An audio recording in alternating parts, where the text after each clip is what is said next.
Oh my goodness. It is time for live for 2026, my friends.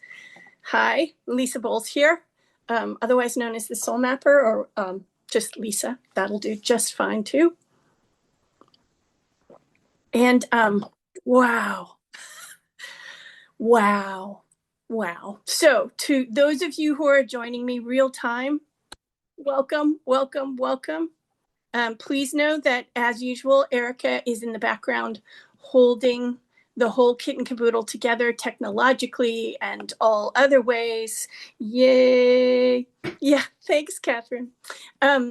Yay, Erica. I was just saying to her, like, I could not imagine right now doing all this without her. And because she does such a good job of taking care of us, doesn't she? Okay. There's a lot to cover. I hope you earmarked 90 minutes in your calendar, because we're going to be here a while. And I mean 90 minutes before we ever really get to questions. Please know you're probably going to have questions. Take a moment and grab a piece of paper or a couple of pieces of paper and a writing utensil and write them down, okay? Because if you put them in the chat and there's lots and lots of questions, they could just get lost, okay? And then when we open up for questions at the 90-minute mark, you can pop them in the chat, or you can toggle on your microphone and just speak it out loud, okay? The format of this is different again. As you may remember, if you were here last year, there's just so much going on, and all of it interactive and cumulatively building a narrative, okay? And I mean that most sincerely.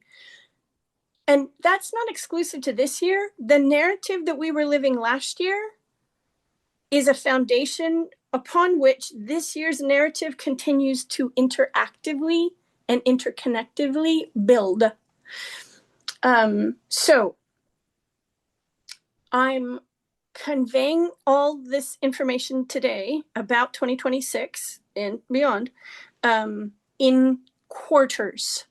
So first quarter, second quarter, et cetera, et cetera. So we can kind of go parcel them in chunks, because that seems to be more easy. It makes it more easy to go, so this quarter is thematically about this, and to digest relative to that theme and how it contributes to and is built upon by the next theme, et cetera, okay?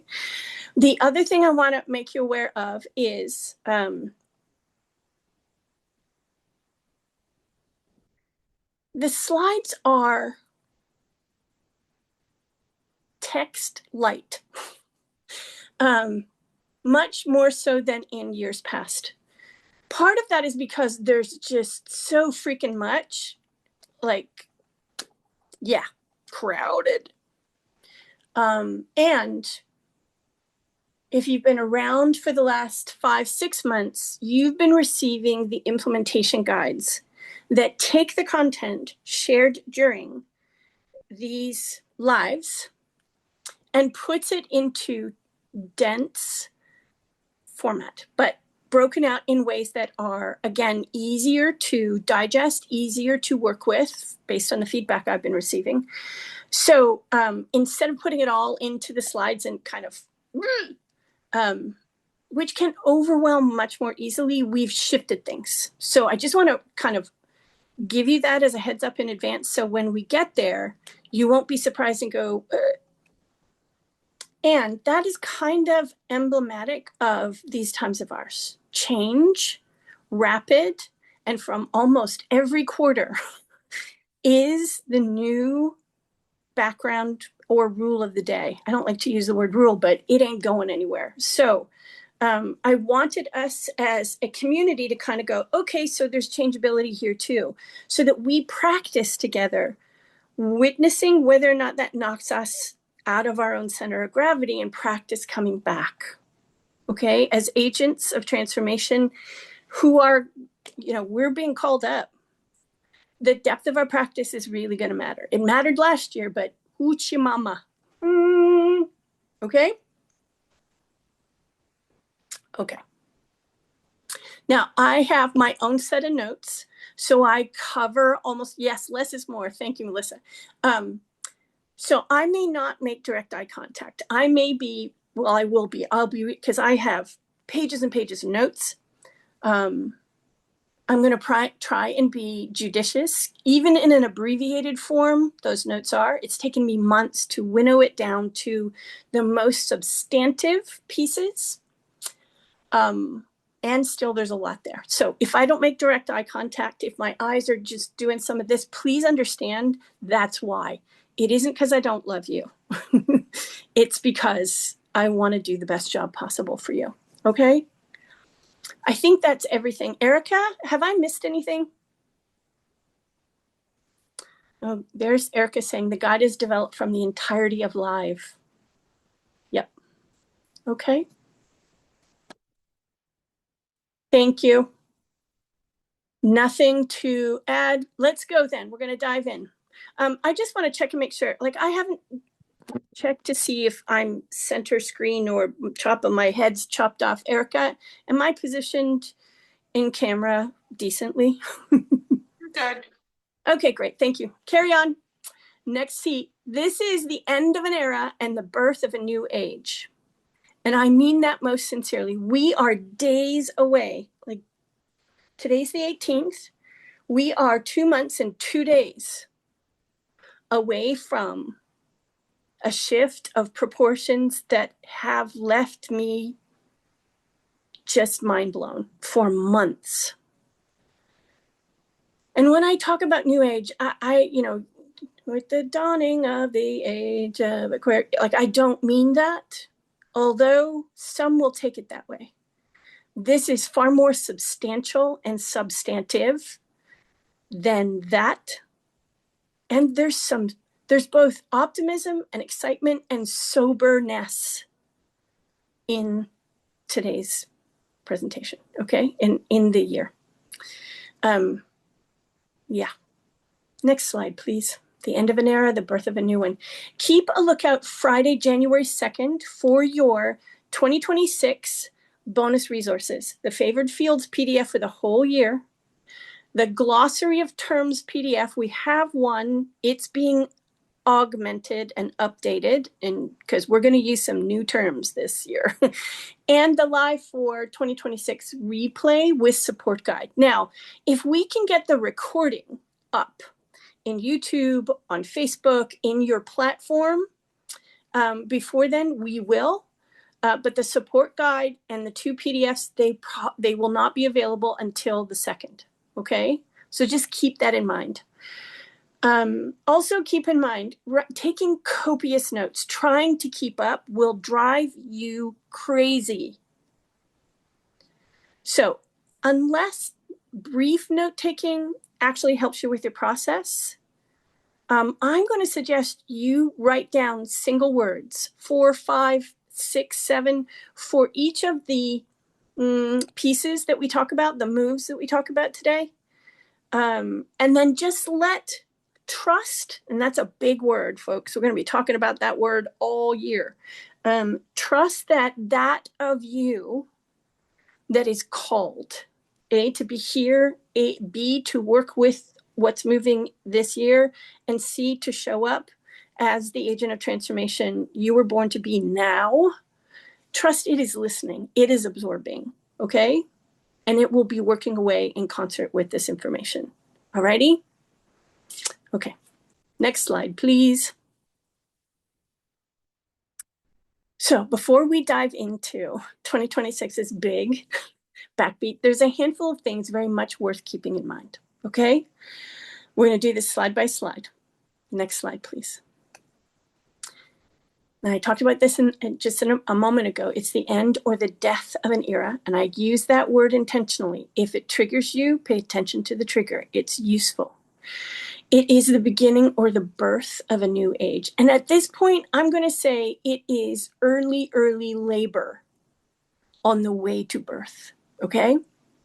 Those 2 words and all they hold are not just Pluto, okay, in Aquarius, but they are emblematic of a variety of influences of the year.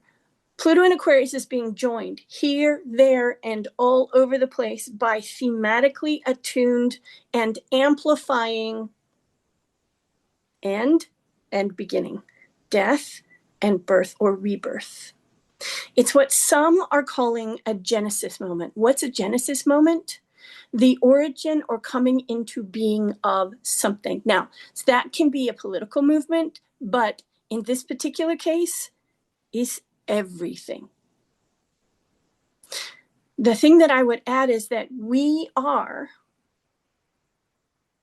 the creators of the Genesis, in concert with whatever you call the big beyond. Okay? In collaborative concert with. Alrighty?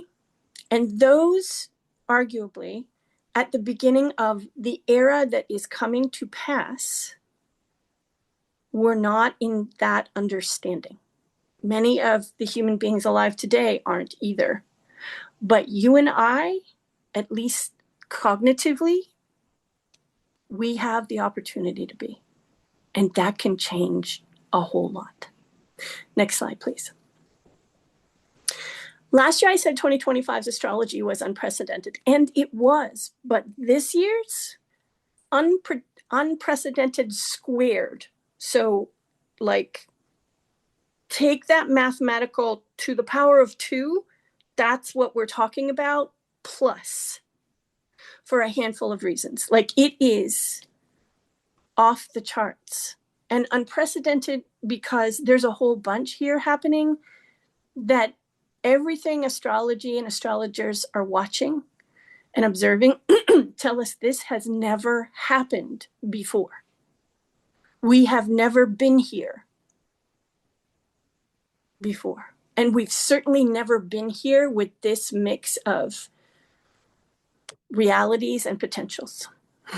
So when I talk about the end of an era and the beginning of a new age, that's in the Genesis moment, that's kind of what we're talking about. So we've never been here before, and it's a Genesis moment that is inviting us, needs us to participate as collaborative co-creators.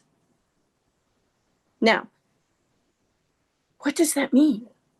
Because the new age people talking about it for a long time, but what does it actually mean? That's the question of the year. Okay, next slide, please. The end of an era, the last 9,000-year astrological cycle.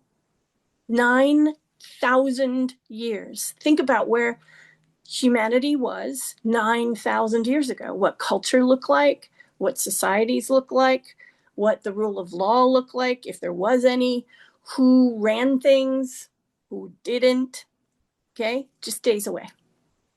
When our dream keeper Neptune and our inner guru Saturn leave Pisces, effectively the old era ends. And there's a great many people and parts of us that will be in death denial and end of life review if we're willing to go there. And we have to be willing to go there. One of the things that I wanted to make sure we say to each other, to ourselves, is that we're going to be grieving if we aren't already. And we don't do grief well. We're going to be sad for all kinds of reasons, because some of what is dying is what we've become accustomed to, think we must have, think Pluto in Aquarius again. Okay? We're going to feel powerless. We have been, and there's more to come. Okay? When I say end of life review, I really want to encourage you all to pay attention to where you feel sad. Nostalgia might be a way of moderating that sadness. And I'm not suggesting you just rip off the Band-Aid, take a deep dive, but know that letting yourself feel that will be important.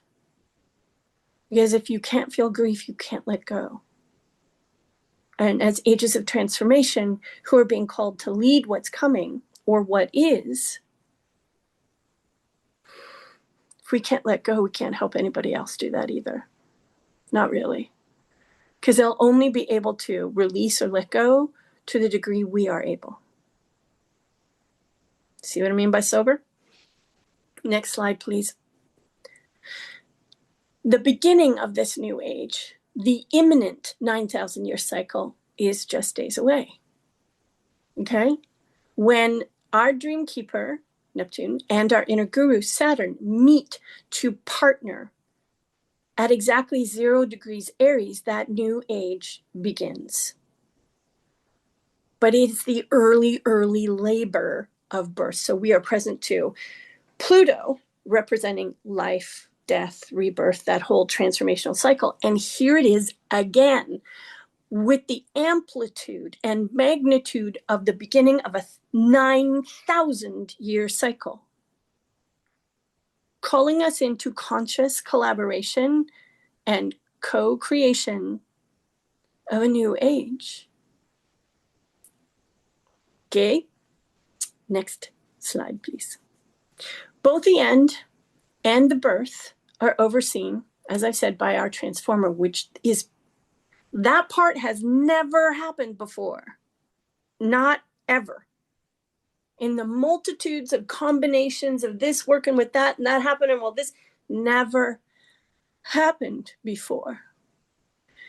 And the presence of both, the working of both at power points, amplify and deepen the Plutonian themes of life, death, and rebirth, and transformation, as well as the experience of nothing makes sense and powerlessness alongside the call to return to power. We have to feel powerless, as insane as this might feel, to recognize the places and ways we are into a feeling of powerlessness or beliefs of powerlessness. Because if we're called to collaborate and co-create and kickstart together a new age, a new culture, a new societal set of beliefs and norms and all the stuff, if you don't believe in your creative power, okay, next slide. All of 2026's shifts and formations, okay, have never been lived or experienced in this combination with Pluto and Aquarius oversight.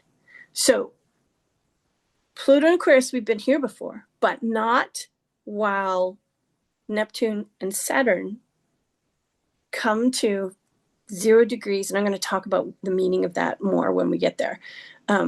Plus all these other, it is gobsmacking all the ways the cosmos is orchestrating itself as our large and unique and individual proxies to support this labor and birth. And it implies that we intended to do far more at this beginning than we've been capable of at any other. How do you like that? Okay. That's why folks like you and I, being aware and working to deepen our ability to be here, present, self-possessed, sovereign, and capable of shared sovereignty while we reside in power, creative commitment to collaborating together, it matters. Next slide, please. There's a gobsmackingly important nodal shift in the mix too. The North Node moves into Aquarius, where we go out to develop new forms of mastery in areas that we are not familiar with, areas that seem unknown. See what I mean? And the South Node is in Leo, and boy, is that important too. Alrighty? Now, it is firmly fixed in place starting July 26th, but we get a first couple of before that. All right, July, just for the record, what a month. Wait till you see. Next slide, please. Similar to 2025, there's a whole lot of 29th or last degree. So each sign's 30 degrees, remember? And the 29th degree is a powerful, powerful place. It's the end, the culmination, the closing, the holy moly. And then the first degree is the beginning, okay? There's a whole lot of 26th and first degree zaza going on, which is, again, end and start. And in two cases, that first degree energy in Aries at the very beginning of the zodiac signify far, far, far, far, far more than a new zodiacal cycle. Okay? We'll get to that again. Layer upon layer upon layer. Next slide, please. All the major outer planets, Jupiter, Saturn, Uranus, Neptune, and Pluto, become connected and work together through three rare and auspicious forms. Oh, will you see these? Each of them having profoundly compounding effect, and this in relationship to everything else. All five of the social, cultural change planets, the big ones, working together in rare and auspicious forms. And they all do it in 1 month. Vibes for a while, but holy moly. Next slide, please. There are so many seismic societal team-ups and the jaw-dropping currents and ripple effects flat out require the creation of a learning practicum series. There's no way, like, this will not be able to comprehend it all. And there's so much of magnitude that spending 90 minutes covering it as well as possible in brief is not going to cut it. It's just not going to do justice to it all or to you. Okay? Even, I mean, it's just not. Too much potential and peril, to be honest with you, and that's the sober part. So, created a new series, and I'll tell you more about that series a bit later. So, if in the mix of all of this, you're like, wait, I want more, there's more coming, but it just couldn't be here. Okay? Okay. Next slide, please. Again, so much. We're using quarters to frame and track things thematically. Q1, the labor starts quarter. Q2, the labor quickens quarter. Q3, the formations quarter. And Q4, the relational quarter. And as I said before, each quarter and its themes builds on the previous one, creating an interconnected, interactive, and interdependent narrative. A narrative we must participate in as called for it to unfold and start to make sense. Now, I wish I could tell you that the sense making will precede the moves or come with the moves, and that's part of being the collaborative, collaborative co-creation of this and the challenge. We are trying, so last year, those who participated in the deeper story of 2025, we explored two words, and this will be in the glossary: propensity and elevation. And those two words matter more this year, way more than last year. What we're trying to do is leave behind propensity, the unconscious orientation that has been the way we've always done things. Propensity. Elevation is to increase our conscious awareness and practice living the insights we gain as healing occurs, as awareness grows, as self-possession deepens. Okay? Those things allow us to sense make, to reside in and trust more deeply, there's that word again, our own sense-making abilities and those of those we're sharing sovereignty and co-creating with, which is kind of a tall order with a lot of people these days. Okay? And so we must respond to our own callings and lean in, participate for things to unfold, and start to make sense, because it requires our sense making and that contribution in order for sense to be made. Okay? All right. Next slide, please. Before we dive in, let's do a really, really, really quick review. You might want to take a screenshot of this next slide. Next slide, please.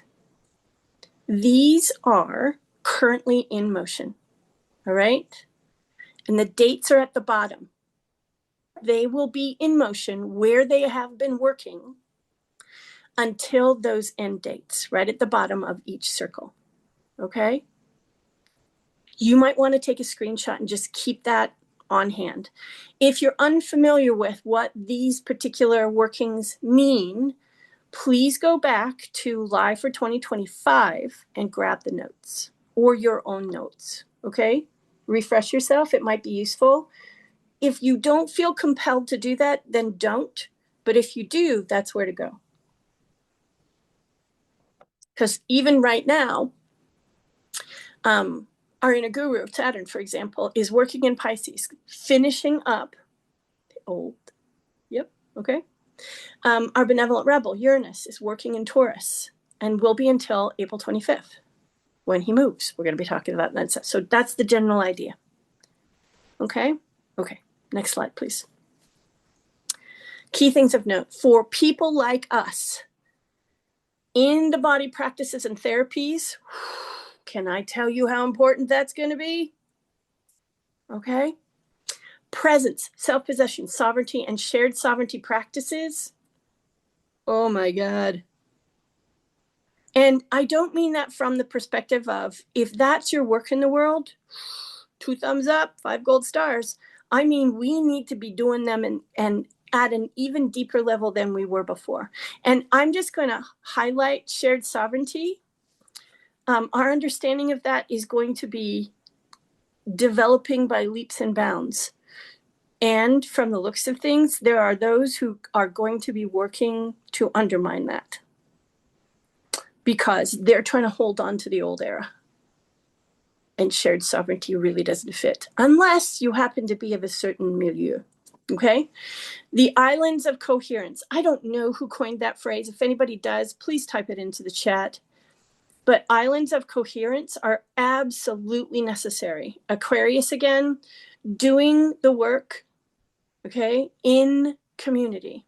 But in community where coherence is present so you can be returned to an experience of your own. Because as these things go, like the waters are going to be choppy. And helping yourself return is going to get challenging if you're trying to do it by yourself. I just want to say this. That's by design because we are being urged by our proxy, Aquarius, come back into community, develop together in community. That's where we will be able to experience amplified coherence so that we can remember, find our way back to ourselves, and collaborate together so we can take the spirit of that restored in us out into our work and out into the world. Realizations and insights about the process of transformation itself. Wow. Which must then be lived into experimentally as we are called. Now, I'm going to say that as we are called.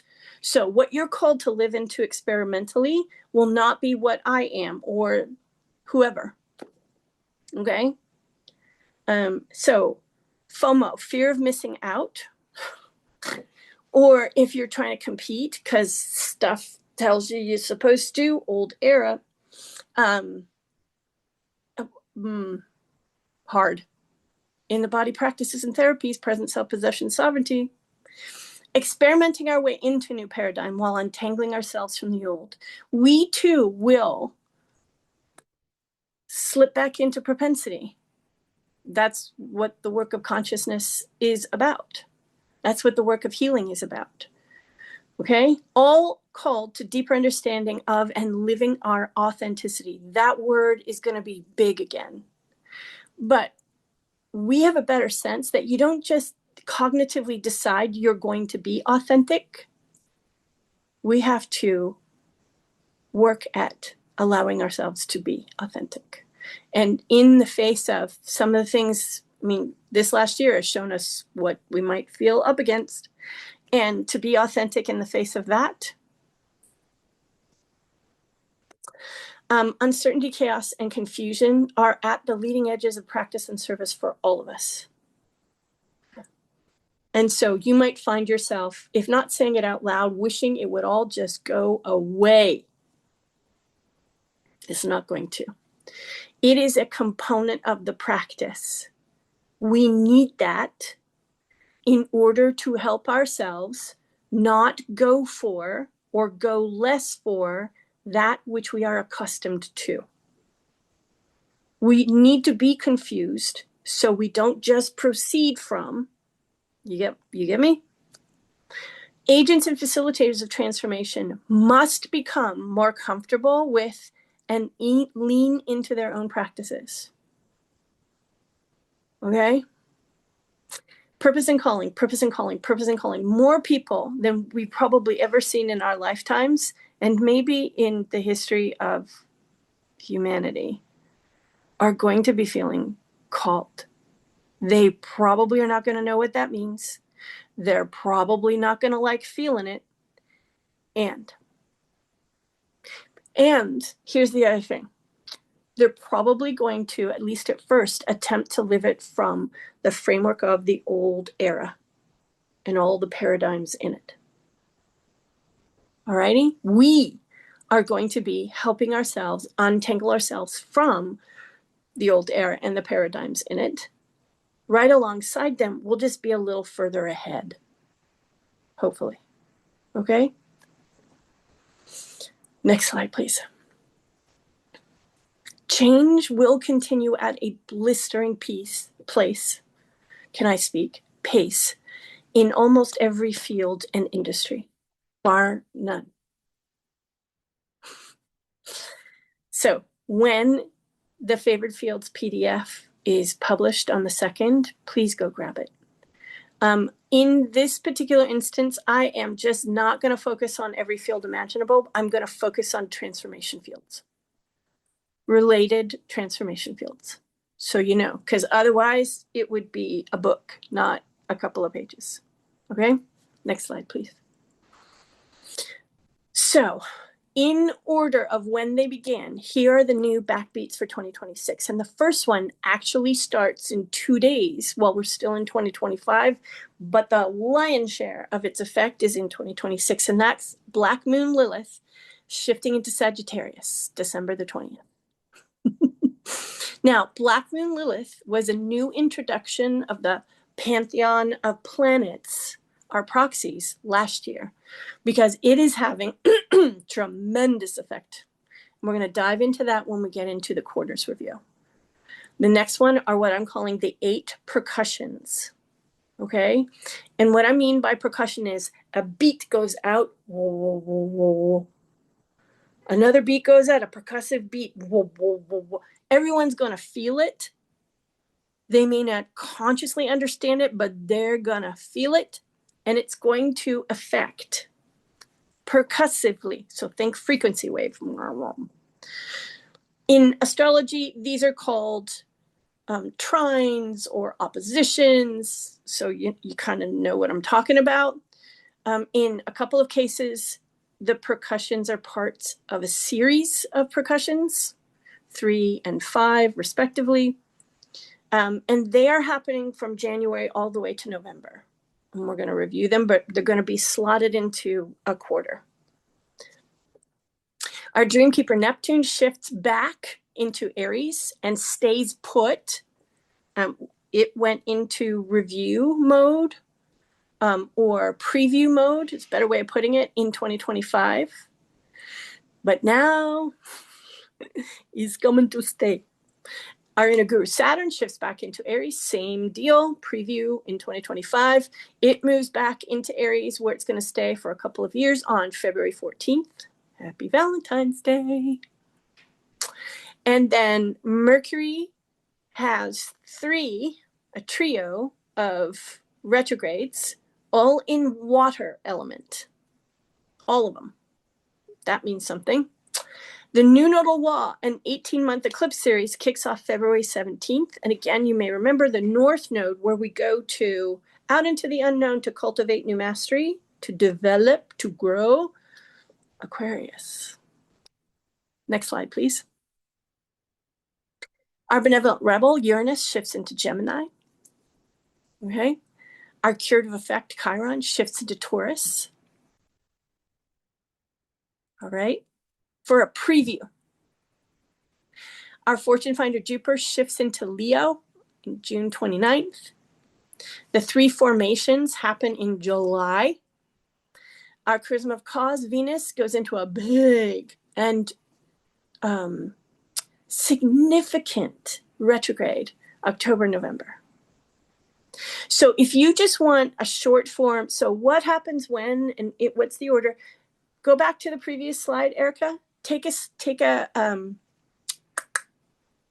okay, right now. And then the next slide, Erica. Take a picture of this. Print them out. Put them in eyesight. Because the rest of what we're going to cover is going to have more detail. Okay? Not gobs, but some. All right, next slide. Ready? We begin with the first quarter. Now, this is where I go to my own notes. Let me just go all the way back to the beginning.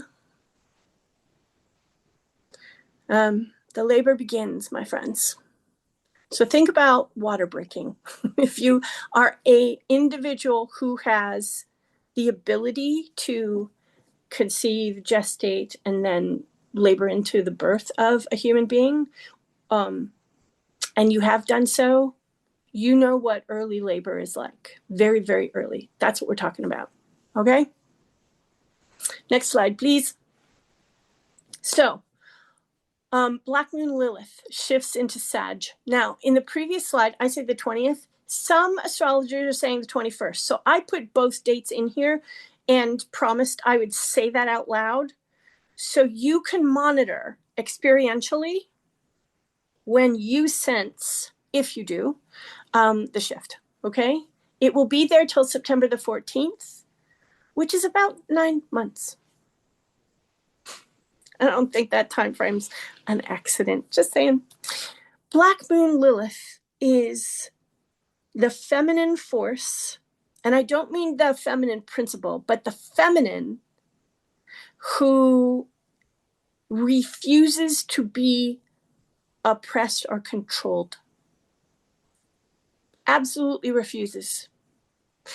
And Black Moon Lilith, in much myth and lore, has been blamed for being culturally disruptive in bad, and we don't do that here kind of way. So think about the story of Adam and Eve. Eve was that story co-opted to reflect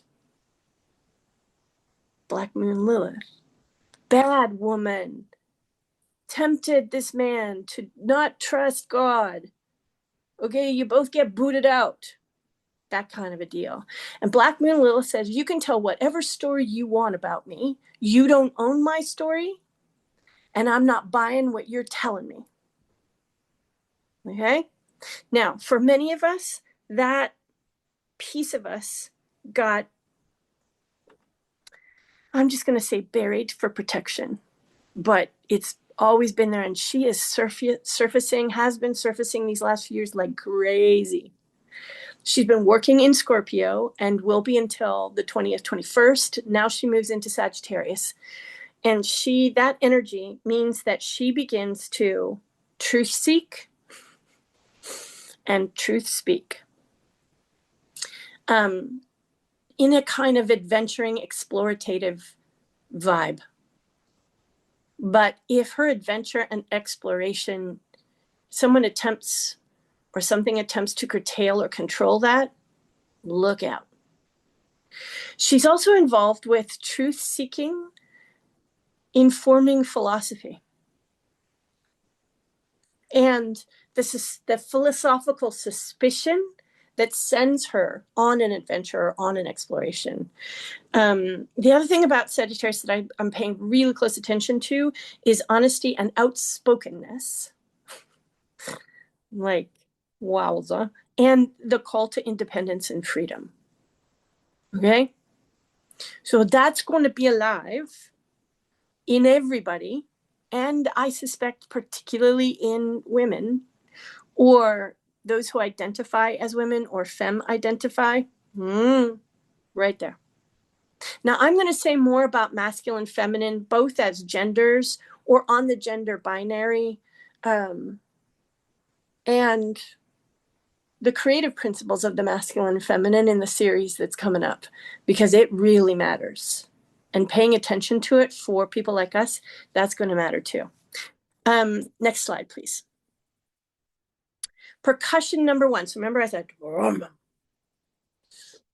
double kazemi. What is a kazemi? It's when a planet is side by side with the sun, and the sun's energy and power and force, energy, power, force of nature. That's what we call the sun here in Soul Map Land. The force of nature of the sun working and amplifying the power of the planet right next to it. In this particular case, both our action instinct, Mars, and our charisma of cause, boom, okay, are teaming up. Is a very, very, very big deal. So this lasts from January 4th to the 19th as they get closer and they get here. And then the exact partner team up is the 8th and 9th. Those days are going to be wow. Okay. Now, Mars is action, but where is action taken from? And you ever heard the phrase, what you say speaks so loudly, what you do I cannot hear? That's this too. That teamed up with Venus, our charisma of cause, is value and values. Okay? So who decides what or who has value? Who gets to decide what value is and where or how it's created from, and who benefits? Who gets credit for that value?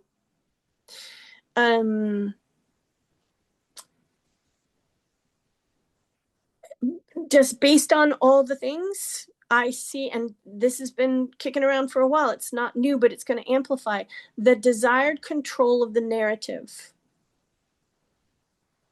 Okay?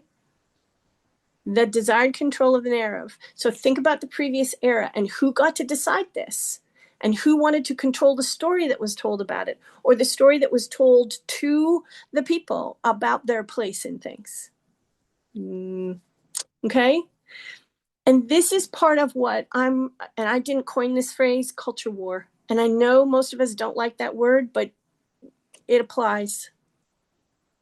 Because the folks who've benefited from the old era and all the paradigm structures of that era are going to continue to fight to hold on to it and their place in it.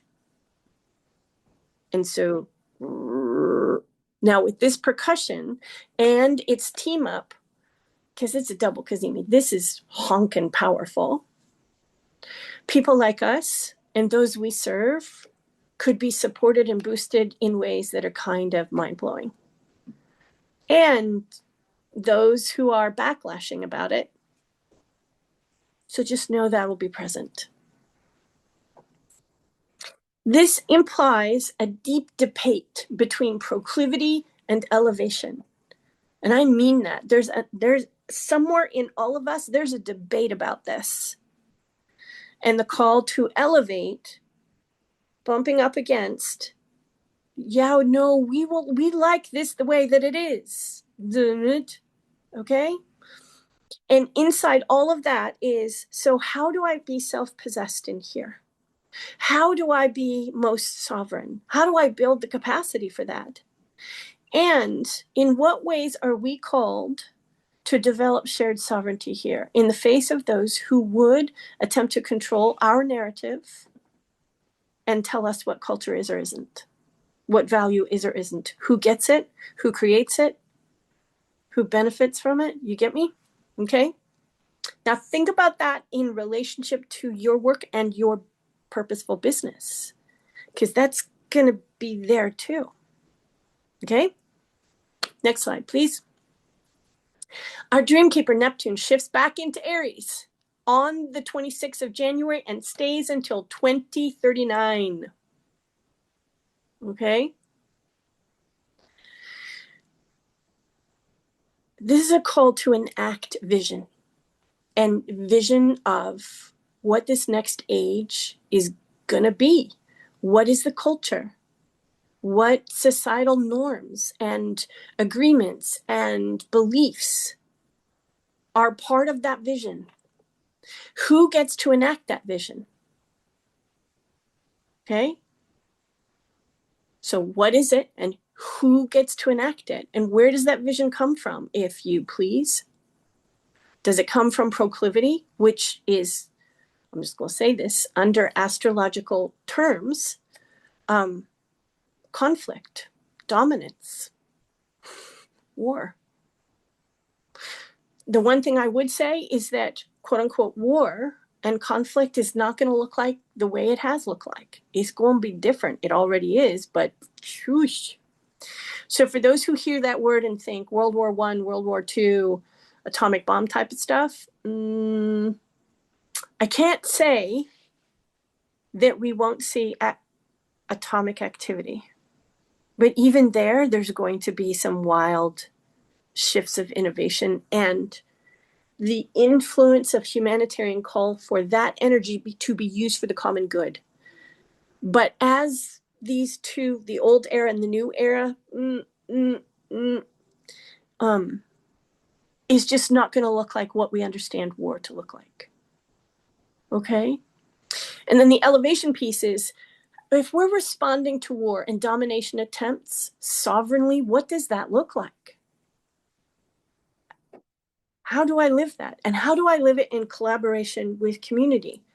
And how do I be in community when people in that community might be not completely in congruence or alignment with me? Okay, next slide, please. Percussion number 2, the gathering. Mars and Pluto come together. Okay, super archetype. Along with the Sun, Mercury, and Venus. Now, Mars and Pluto are action instinct and are transformer. They're going to be the center of the super archetype. The others will be close, but not right up next to each other. But that's a pretty sizable gathering. That's going to happen on the 27th of January, and it happens in Aquarius. Okay? Power for the people or against the people. Okay? And the joining of the Sun, Mercury, and Venus is leaning into the narrative of new value or new values as foundational agreements and beliefs of the new age. Power for the people or against the people. What's the story? We live the story we tell, even though we may not even know we're telling a story. Okay? Next slide, please. Our inner guru Saturn shifts back into Aries. It was preview last year. Now it shifted back into Pisces to finish things up, 29th degree. And then it shifts into Aries again on the 14th of February and stays there till 2028. Okay, so this is the call to actively build the systems of the new age as a starting point. But here's the other thing that's also really interesting about our inner guru working here. It requires a kind of identity crisis. But if we proceed with the same identity that was formed and to some degree worked in the old, we can't take that with us because it will have us build from propensity. So a lot of people are going to be experiencing some version of identity crisis. It could be deeply personal. It could be, well, who am I in the face of this going on in my nation? Who am I in the, you get one, or a combo. And for a lot of people, it's going to be a combo. And for people like us, the identity crisis could also have to do with the call to power, because we're afraid of being powerful because all we've seen of it has not been fun. Okay, now that's not the only one, but that's certainly big. There's all kinds of, and the reticence to really buck the cultural system as we are called to be leaders of the creation of this new age. That's masculine and feminine, and the whole notion of a binary, but leaning into that. No, I have so much more to say about that. Oh my goodness. Leaning into that as a catalytic support for shifts in identity and understanding and the development or the advocacy of new systems. And I mean cultural systems. Domination masquerading as quote unquote right governance as opposed to shared sovereignty. And then the new reality of conflict and war. We can live it from propensity or we can live it from elevation, fighting for versus fighting against. Okay, next slide, please. The new nodal wall. Now, that image there is to show you that the nodes, they are not planets. They are points in orbits, okay? And you might want to take a screenshot of that so you can refer back to it. The new nodal wall will last for about 18 months. And the north end, where we go to develop in places we've never been before, in places where we feel uncertain and even insecure, we go out there to grow. We go out there to cultivate new forms of mastery. The other side, so this is on an axis, Aquarius here, north end, Leo on the south end. Alrighty? So this doesn't officially take hold until the 26th of July, but we get our first VVV on the 1st of February, or pardon me, on this February 17th. That's the first of 6 VVV along this axis. It is a solar eclipse, a new moon, and the first north node in Aquarius. So going out into the unknown together, because that's Aquarius, man. It is. So whenever a north node moves someplace, it calls us all. But in this particular case, that call is big. And it's amplified because Pluto's working in Aquarius and we've got other things going in Aquarius. All right. The thing that's also really intriguing about this is we're going out into the unknown together to develop new forms of mastery in the name of the common good. Those entrenched in the old, they're going to resist this. Visionary pursuits of innovation in the name of the common good, but the question then becomes which common? And so if you don't know what I mean by that, just do a quick Google of the word common because it generally means, the common life of all the people, or the common where the people gather, okay? Go do a Google for a more comprehensive explanation. It means innovation. It means innovation in terms of humanitarianism, in independence and freedom, but understanding that our independence and our freedom is linked to the independence and freedom of everybody else. It doesn't come at the expense of others. It comes because we're all free. Nonconformity, rebellion, social justice, the rapid flow of information, so technology, and then intellectualism, so that we are more capable of witnessing things objectively. And that's awesome. That will be really, really useful, provided we don't hang out there and forget to come back into our bodies and into our hearts and in connection with our soul. Anybody out there do work like that? Next slide, please.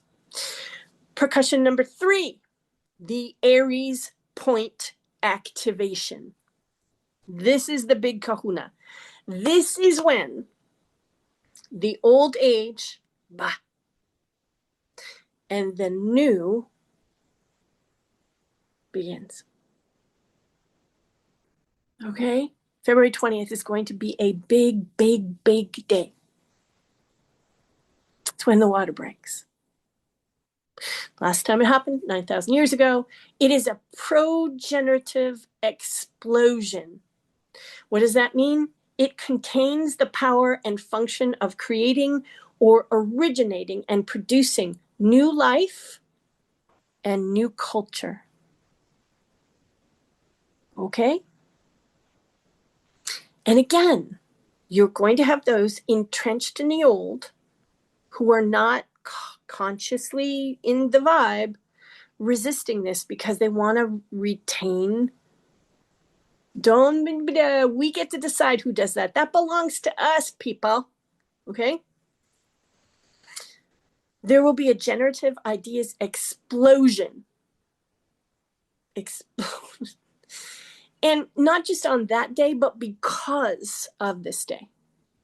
Again, it kicks off a 9,000-year cycle. But what will start to happen as a result of this day and what starts, okay? And there will be a rest for control over who gets to benefit or claim those ideas, okay? It also involves some other things that might be a little uncomfortable. But for folks like you and I, this is where we work with people, yes? What is real? What isn't real? Who decides? Where does that come from? Back in the 70s, astrologers in general believed that Saturn represented reality and Neptune represented illusion, full stop. Now, so the 70s, 30 years plus 25, 75 years ago. Now we know Neptune is the ultimate reality. That it represents and is the proxy for ultimate reality. And Saturn is the illusion that that reality is just what we can see in front of us. That's all there is. And that this reality down here, and is it complete? Is it full? Is it finished? No. Now we understand that those two were held in funky positions. The understanding was limited. It was a next best effort, but it was part of the old era. So even astrology and other forms of practice like it are going to be changing, updating. They have been, but there's going to be more. And it will be part of this, the Aries point activation. Okay? Next slide, please. Our communication savant, Mercury, first retrograde. Remember I said there's 3, a trio? They're all in water. This first one, water element, is in Pisces, and it's February 25th till March 20th. The pre-shadow starts on the 11th, and the post-shadow ends March 11th. So 11/11. Okay? Interesting. It has a balancing orientation. So remember I said earlier, intellectualism, which aids in objectivity. But this occurring in a water sign, in Pisces no less, it wants to balance out the intellectual orientation, the thinking, the mind. And it's our proclivity for, because we were deeply trained and required to live from here. As planned, that's got deep roots. And so this comes along and goes, so you just observed something and you've been thinking about it with your mind. How does that make you feel? What does that make you feel? How and what does that make you feel in relationship to the vision of where, as a participant in collaborating and creating this next era, where does that fit? Does it fit? Or are you going, whoopsie? What needs to be communicated about that so your objectivity has heart? and truth. Okay? And spiritual connection, Pisces. How does that then want or need to be communicated? Objectivity put through reconnection with the soul and the heart so that communication is balanced, dynamically so, but balanced. Next slide, please. Total lunar eclipse, full moon, south node, Virgo. So this is the previous nodal wa. The 18 months of they overlap some because one isn't finished. We still got some to go, and that's this one. It's the second last of the 6 that are part of its 18 months period.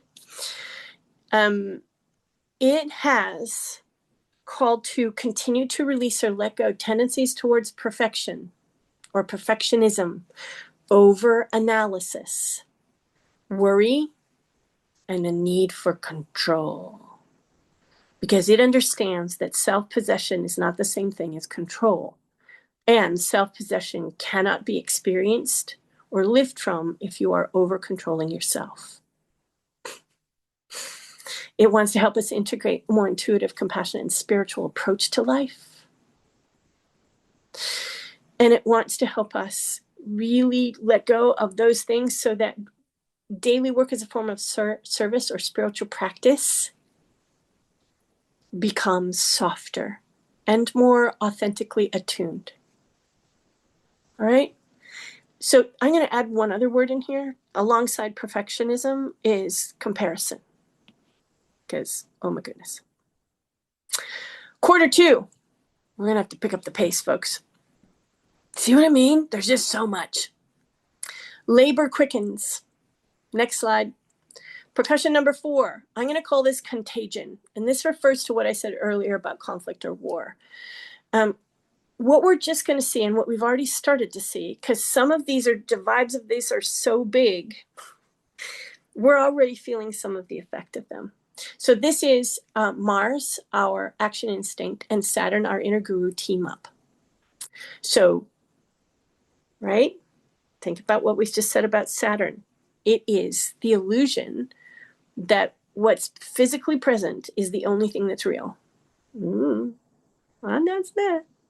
And so from propensity, it's like, this is all that's real, and we're going to fight to protect that. And we get to control that. We get to decide it. And we're just going to see contagions of wrestles between who says what's real and who doesn't. Okay? Remember I said before, like if you look at the propensity towards conflict, we're not going to see what we saw during the last 2 world wars, but a more peppered kind of contagion where the same themes of wrestling for control and who owns what or who, all those things, okay? Just peppered throughout the world in governance and expressions of power. Because sometimes expressions of power, as they've lived through us in propensity in the old era, they are not what real power is. So some of what is here asks us to go deeper into our instincts, much deeper into our instincts, and help ourselves lift away. So if you want to think about contagion, think about it this way. I have a contagion, and I need to help myself heal. And if I follow my action instinct and the wisdom of Saturn to help me build new foundations that help me be in active self-governance and accessing power from elevation, different. Inside this is also the call to everyone, everywhere, all at once, engaged in addressing contagion differently. Now, almost all of Q1 has been stirring and will continue to stir this because there's vibes still going, okay? Next slide, please. Our benevolent rebel Uranus shifts back into Gemini, okay? It goes retro okay, Taurus, and shifts into Gemini. And he loves being here. Loves being here. It's going to be here April 26th till 2033. So what's that? 6 years? Is that 6 years? Expect from this lightning bolts, disruptions, surprises. Why? Because what Uranus understands is that the human part of us, the animal part of us, likes steadiness and predictability and continuation, because then we feel as though we know what's going to be happening. Uncertainty scares the daylights out of us. Uranus understands that. As our proxy, what he is been assigned with by us is to come along and kind of sneak around the side and go, wee, because your fear of the uncertain means this wouldn't shift. You wouldn't even look here. You don't even know to look here. So I'm going to send you a lightning bolt. I'm going to send you a disruption. I'm going to send you a surprise so I can sneak past your defenses against what you wanted me to help you live now. So expect aha experiences. I also want to say there's going to be some people who wake up. This, Uranus is also known in astrology as the Great Awakener. And we could have people popping awake, kind of rudely in some cases, all over the place. Okay? But they're going to need to be met, because so think about waking up from a deep sleep and the lights suddenly get turned on and you are not in the room you fell asleep in. And there's a lot of banging going on around outside. To be met by someone who can hold space for you, hold you. Yeah? Okay. Quantum leaps in wildly unexpected ways and directions. And here's the other benefit about that. That is uncontrollable. What Uranus, our benevolent rebel, wants to do is hand us the opportunities to be uncontrollable in the face of forces wanting to hold on to. Yeah? But that's going to stir us up too.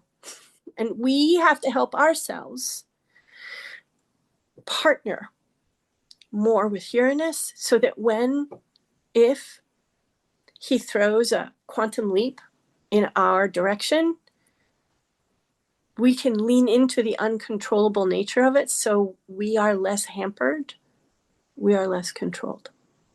So unbounded curiosity, that's often intellectual, but again, we need and want to see things more objectively. And the profound effect on technology, and particularly communication technology. Now, we have on occasion talked about both, and that we're attempting to marry because Gemini is the twins. Okay? How can both be present? So we don't live over here in just this one and denigrate that one or try to knock it off. And we don't just we understand these came from the same source. They're tied together, both and. How do we function there? Okay, next slide, please. Profession number 5, the big bending. So we just talked about our benevolent rebel, who's going to be working in Gemini. He bumps into the Aquarius North Node and shakes things up at what is known as the bending. Okay? And at the bending, we are almost always compelled out into the unknown because it's necessary, but it's like we're standing on our tippy toes at the end of a diving board going, yeah, I don't think so. And our proxy comes along, the Great Awakener comes along and goes, I'm sorry, but you told me you wanted to do this, so boop. Okay? Boop. This will affect, in particular, communication, information sharing, and technology all over the place, provided and there's going to be back and forth about this, that all those are put in service for the common good. How do we do that? While we're okay. There could also be extraordinary moments of insight and clarity about what's around the bend. Because if we're uncertain, as we're supposed to be, so we can elicit and generate new forms of mastery, okay, this implies that there's kind of a bend, and we haven't been able to see past the bend. Well, here we might be able to, in fact, many will be able to gain insight and remarkable clarity about what's around the bend, that we can, it's then our call to communicate for the common good or to the common good or both. Okay. Next slide, please.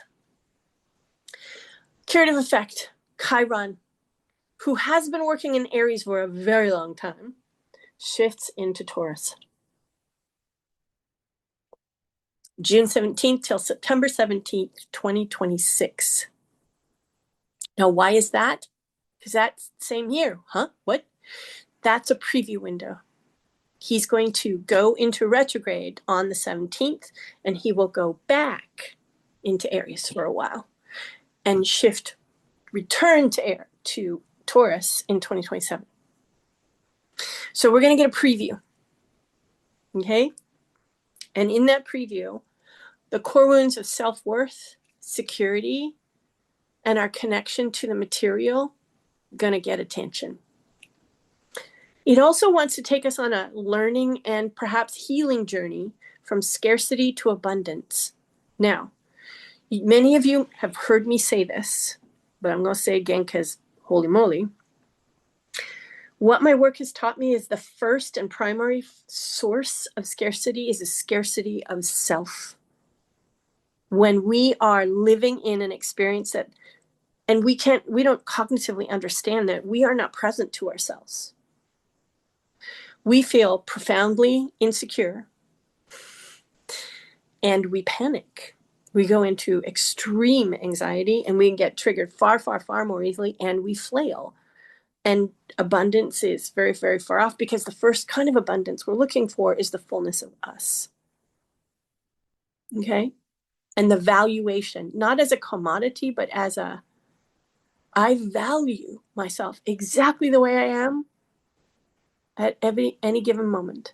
So valuing inner resources, physical embodiment, which will be a balancer for all that intellectual, cognitive air kind of objectivity that some of us are just going to not know how to not be stuck in. Developing gifts and practical healing, creating tangible security. Say what? In the midst of all this? But very new. And fostering authentic self-worth through embracing vulnerability and physical presence. We're also going to be attending to feelings of inadequacy, particularly as it relates to quote unquote wealth, healing a disconnect with the body, transforming pain into wisdom about inherent value. Okay. And ultimately, if this is your calling, becoming a grounded healer for others, even more deeply than you may experience yourself to be now. Next slide, please. Our communication savant, Mercury, goes into its second retrograde, this time in Cancer, June 29th till July 3rd. The pre-shadow starts on the 16th of June. The post-shadow ends on August the 6th. And it offers a balancing orientation, just like the first one did, relative to intellectualism and objectivity. But the focus is a little bit different. It's on nourishing and nurturing what is being conceived, gestated, born. Okay? So communication, story. Remember I talked about we live the stories we tell. Do we know which stories we're telling? Do we know how that dramatically affects what we live? Are we being nourished? And that can be like actual food and hydration, but it can be much, much deeper. And in Cancer, it often is. How and what do you think about home? metaphoric, personal, national. How do you feel about what you think, about what they think, about home? What needs to be communicated about that so your objectivity has heart and it is related to nourishing and nurturing? What is being conceived? What is being generated? What is being born? And how does that want or need communication? Next slide, please. Our fortune finder, Jupiter, shifts to Leo. Oh my goodness. Now, think about this. Leo, on the other end of the nodal Wa, the new one. Aquarius this side, Leo on the other side. Excuse me? So Leo gets big vibes because Jupiter, our fortune finder, was starting on the 29th of June until 2027. This is expansion orientation squared, particularly around creative self-expression. And I'm going to say this, creative self-expression. So this would be asking, remember I said earlier, identity crisis? So the more you express, however you're designed to express creatively, the more clear you'll get about yourself if you're bumping into who am I? And the urge, the cosmic vibes for expansion are enormous. So there could be powerful headway made fairly quickly. And I'm just going to say this. Quickly is not necessarily the best answer in all circumstances. That's old era. Alrighty? And that's a tough one to leave behind. Okay? Leadership spotlighted here. Oh my goodness. But so is the kind of celebrity vibe given to leaders. And the question in here is that okay? If you're called to leadership and there's a little bit of celebrity thing going on, are you going to pull back or are you going to keep saying yes? And what do you have to creatively self-express from self if you're called to lead? And what is leadership anyway? Because Leo is fundamentally creative and will be saying to those who feel called, yeah, but just because that's what they lived and just because that's what they say it is, that doesn't mean that's what it has to be for us. So it will come with an amplified optimistic approach to things. So not just an optimistic approach, but one that is bigger than usual, which in the middle of all this could be very welcome. And think about proclivity and elevation. Okay? Proclivity, the repetition of old leadership is, I want to hold on to this. You can't take it away from me. I'm the leader until I say I'm not. And holding on to the spotlight for self rather than in service to the common good. Or the evolution or transformation orientation is for and with the people. And so I want to remind you it's both and, because Gemini, and it doesn't have to be, if we're looking for all one or the other, oopsie. Q3. Next slide. Okay, the formations. Now there's more than just the formations here, but the formations are the thing. Next slide, please. Formation number 1. This is called the envelope. Okay, it will be potent and having effect from July of 2026 till 2028. But July 7th through the 31st is when it is exact. And what I mean by all the angles are exact, which means the vibe sent out by this formation is the most potent it will be throughout this 1.5 year long formation. Now let's talk about this. The cosmic energy in this is of powerful restructurative transformation. Old era, reconstructed. So think about what we know about a caterpillar creating a chrysalis for itself. Okay? and then went inside, dissolving into goo and using all the elements of what it once was to now create what it is next going to be. That's this. It highlights the interconnectedness of different facets, different elements that are inherently part of the whole, so that we are less likely, especially if we're consciously working with this to the best of our ability, we're less likely to go, you out, you out. I don't want you, bye-bye. What went in and became goo is what comes out. Okay? It urges working in concert towards a unified higher spirituality and a higher spiritually significant outcome. See what I mean about July? This is just the first one. Next slide, please. The Star of David. July the 7th until the 31st. Now, and that's a good chunk of time, right? The interesting thing about this too is that the angles that make this up, and I'm going to get into this far more deeply about the planets involved and like all that stuff, so we can look at this much more closely and hopefully feel the call of the pieces of this that are relevant to us and our work and our place in things. One of the most remarkable things about this formation and the one I'm going to talk about in a moment is that they're all working at the 4th degree. Okay, this is rare.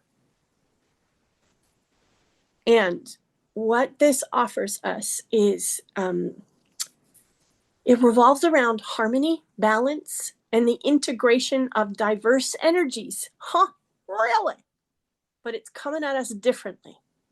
It has immense creative potential for stable outcomes. That's the 4th degree. It's a powerful pattern. Okay?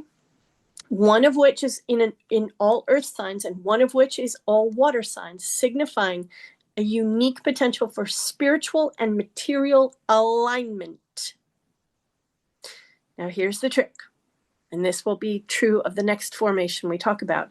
It requires conscious effort to activate, work with, and harness these energies. The need for inspired action is in the mix. Otherwise, what can happen is we can just feel kind of good and rest in inertia. Passive propensity will reign. Okay? Now, some of you have heard me say over the last month, 6 weeks, please make sure your friends are here. This. What is opening in July? And if you don't know, and you're not supported in leaning in with this, agents of transformation will remain inert. And they will live in propensity. And they won't want to, but they will. Okay? There's so much more, but next slide, please. Formation number 3. This is called the cradle. It's active from July the 15th till the 29th. And again, it's working 4th degree. This, because of its unique nature, its formation, it focuses on the themes of stability, security, creativity, and the integration of inner and outer. It's highly, highly, highly supportive, yet dynamic in encouraging the use and the development. So development first, the use of a safe foundation. But it means you and I, we got to talk about what's safe. What is that? Where does it come from? Because that foundation will help you navigate complex life experiences, okay, that will support and even lift up personal and collective growth. Oh my goodness, July. Next slide, please. Percussion number 6, experiment your way into opportunity. Our benevolent rebel Uranus in Gemini, remember, kind of sneak around and go zzz, zzz.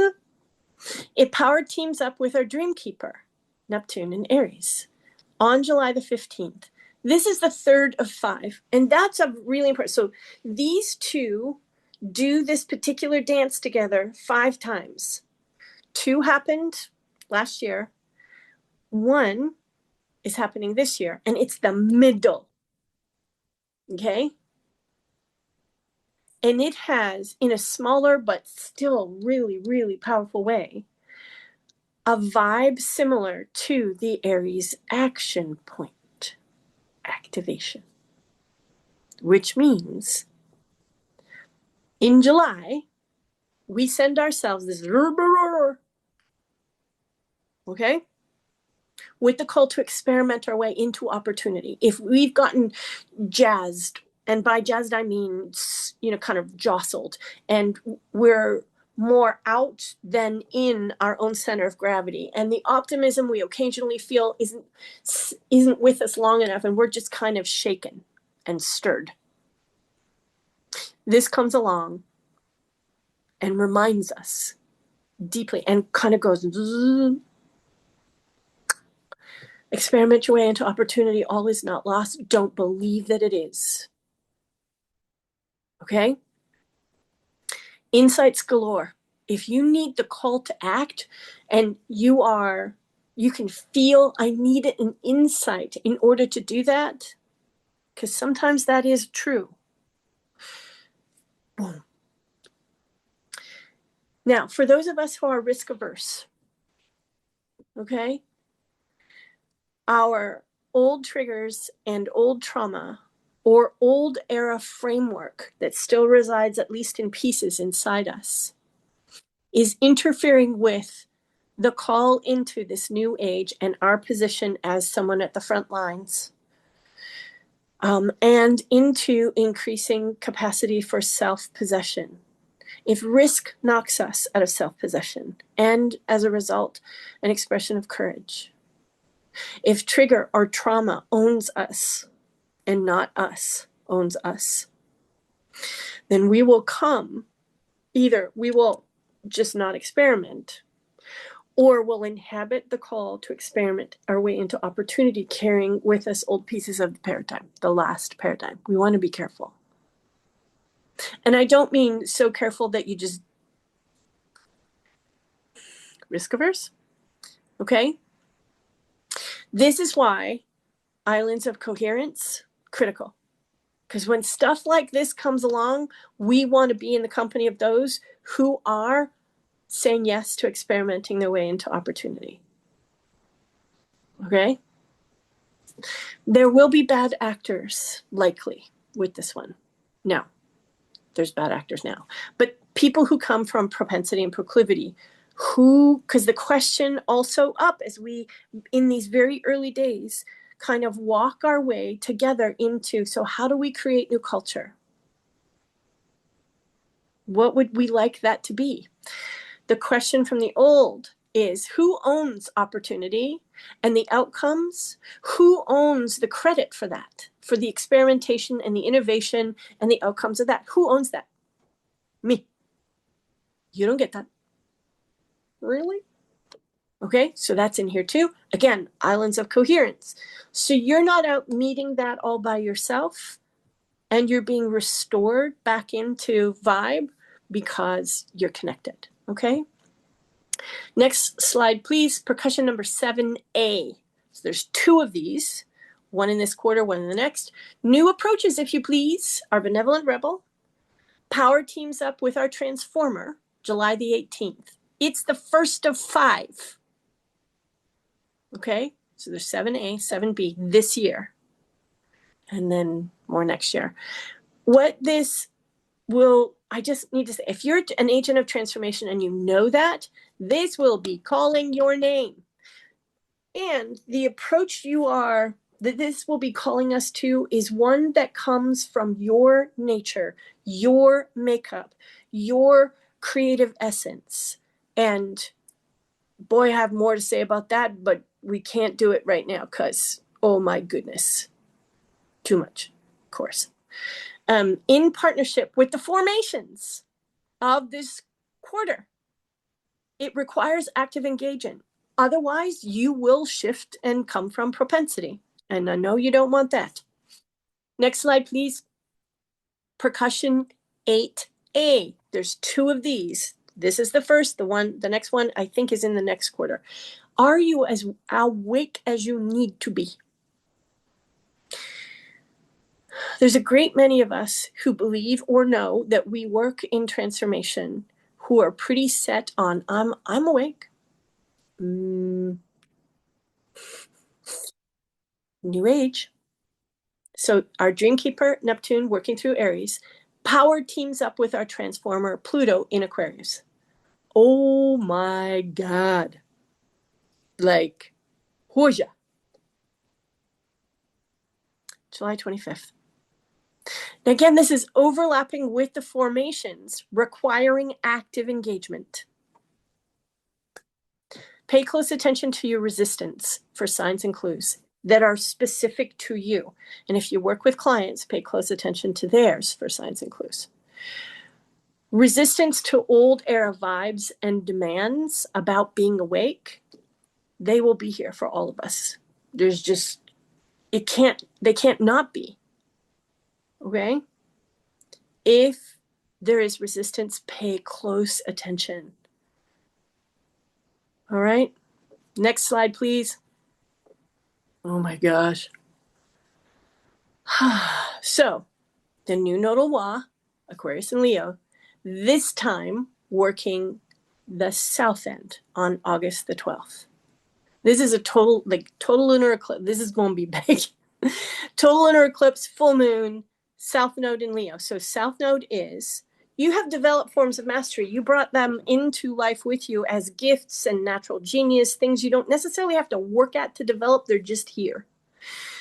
But they're also places of comfort you scoot back to. I scoot back to when we're feeling insecure, uncertain, unequal to the task of developing new forms of mastery in the unknown. We'll just come scoot back like, I know this, I'm good. Okay?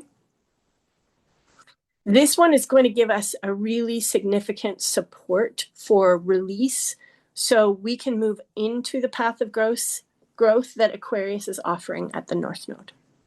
I'll say more about this in the course, but oh my goodness. And again, just be aware that the formations and the couple of percussions that are working with the formations, like they kind of put the tracks in place so this could kind of ride into town on top of them. All right? And that matters. It's also a pull to self-expression. So what new forms of self-expression are being called for out here in Aquarius, but you're kind of sticking with the, and that means the same old messaging, yeah, to yourself first and foremost. But, and what self? What self is communicating? Okay? We'll do more in the course, and it will matter. Then, next slide. Lunar eclipse, full moon, north node in Pisces. Now, this is the last one of the last nodal wa. The closing eclipse happens on August 28th. Notice it's in Pisces. Notice it's the north node. So we're like, okay, so what spiritual am I still working towards here? And how do I bring this to a close? Again, more to be said, but yeah. Final quarter. Next slide, please. Relational reckoning. And that relational reckoning is being continued. Okay? We got one last year and a couple of years before that, but this, because everything else that's going on, next slide, please. Percussion 8B. You as awake as you need to be. Same players. This time it happens on the 16th. Pay close attention to your resistance in relationship for signs and clues. And I don't mean just intimate partner relationship. I mean relationship with your child, with your parents, with your neighbor, with your work, with yourself. We are in the midst of a reckoning. Okay. And when we get to this, you'll have a better understanding of what I'm talking about. Just pay really close resistance to your resistance for signs or clues about where old era vibes and demands are kind of choking out awakeness. Okay? It wants to help you rebalance, particularly about where you've grown in power and vision too. Okay, whenever something like this comes up, are you awake as you need to be? Oh, I'm not, and I haven't done this, and yeah, but where have you? And are you claiming that? Because resistance there is also important. Now think Black Moon Lilith working through Sagittarius, September. All right. Okay. Next slide. Our communication savant, third retrograde, this time in Scorpio, October 24th to November 13th. The pre-shadow starts on the 10th of October, and the post-shadow ends on the 17th of November. And I would watch this one carefully because Scorpio, there's a kick to it. Again, balancing orientation because it's water element and it's powerful, so that we don't get stuck in intellectualism versus leaning into the objectivity that being intellectual situationally provides. Okay? The focus largely is on power. So as you see this, or as you consider this, what or how does that make you feel or experience in relationship to power? What you understand about power, what you've liked about it, what you don't like about it, what you don't want about it, what you do, who has it, who doesn't, how it's used, how it's abused, etc., etc. When getting in touch with the water element here, your heart, your feelings, the truth of what you feel, what needs to be communicated about that, so your objectivity has heart, and how does it want or need to be communicated? Okay. Now here we go into the next one. We could talk for at least an hour about this. There's no way to do that. Next slide, please. Our charisma of cause, Venus, has herself a big retrograde, October 3rd to the 25th in Scorpio, and then continues by shifting back into Libra, where she'll stay in retrograde October 25th till November the 23rd. This is a continuation of a reckoning that's going on internally about the binaries of what it is to be male or female, mostly female, what the feminine principle is, what's our understanding of that, what's that got to do with value and values, and our relationship to our own value. It also talks about a reckoning between the masculine and the feminine creative principles and how they are or are not showing up in culture, and whether we have cultivated enough spaciousness and self-possession to hold that. This is going to be a big one. And that's why this quarter is called Relational Reckoning. Is going to be big. And we're going to be feeling this as much, especially those who are sensitive, we're going to be feeling these as much as a month before it officially begins, and for about a month after. And there's going to be ripples to this. Those who are anchored in and want to keep on in the old era, as this moves through, expect some louder noise. Again, more to say, and holy cow. Alrighty? Because it starts where it starts, and then it shifts into Libra, and that'll have a different vibe, and there's things to know about that, and there's just no way to cover it all because we're already over time. Okay? Percussion 7B. New approaches, if you please. So this is the second of 5. Our Benevolent Rebel, Uranus and Gemini, power teams up with our Transformer. Much of what I had to say earlier, it participates here too. November the 29th is the power day. And if you're a transformation, this will be calling your name. There's one significant difference with this one. It is no longer actively working with the formations. So it's going to have a bit of a different vibe, but it still matters. Okay? Okay.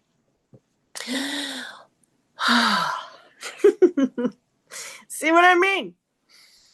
Live from February 2026, Thursday, January 29th, 1 p.m. Eastern. Oh, wait a minute. No, that's the wrong date. Let me look at this now. It's not the 29th. Wait a second. Thank you. I wondered if that was just me.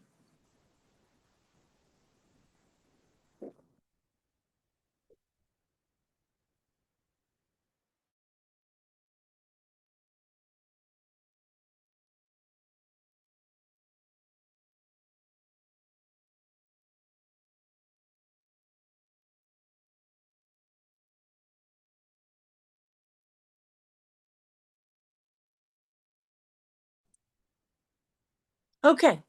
Sorry, folks. I got kicked off for a minute there, but I'm back. Is everybody here with me? Yes, I was trying to find you. It just popped me out for some reason. Thank you. Sorry, guys. Erica, are you okay? All good. Okay. Can we go to the live for February slide, please? That's where I'm at.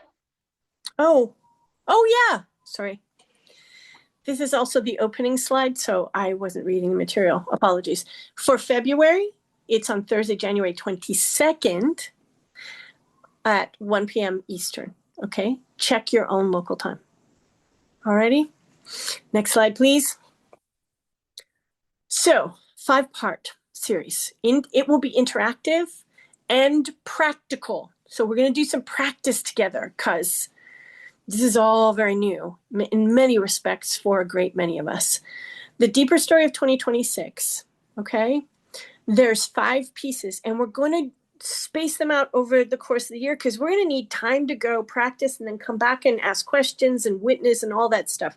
We're not going to try to do it all because digestion and practice. So the first one, vision and story, February. The second one, what's going to be up in transformation? Really? We're going to cover that in April. Okay? Because we'll have had a little bit of time after the Aries point activation will have happened. Okay? Then the next one, masculine, feminine, and culture wars. We're going to do that in June. Money marketing and the reckoning in business. Okay, that's connected to, but distinct from the relational reckoning. There's stuff, oh my goodness, and that will have effect on what'll be up in transformation, but we have to do that first. And then AI, tech, and AI. Yeah. That's October, okay? It's going to be $250 to join till January the 19th. After that, $300. So there's a kind of an early bird rate. The link, if you want to go join that, is right here on screen. Erica is going to pop it into the chat. If you are an annual current member, this series is part of your membership, so don't purchase it. Okay? If you're a monthly current member, your 40% discount applies. If you are neither, I cannot encourage you enough to consider becoming one. Because island of coherence and so many other things. Because we're going to be practicing together all that we've covered. All right? Able to ask questions, able to explore, able together. Please put yourself in. Okay? Please put yourself in.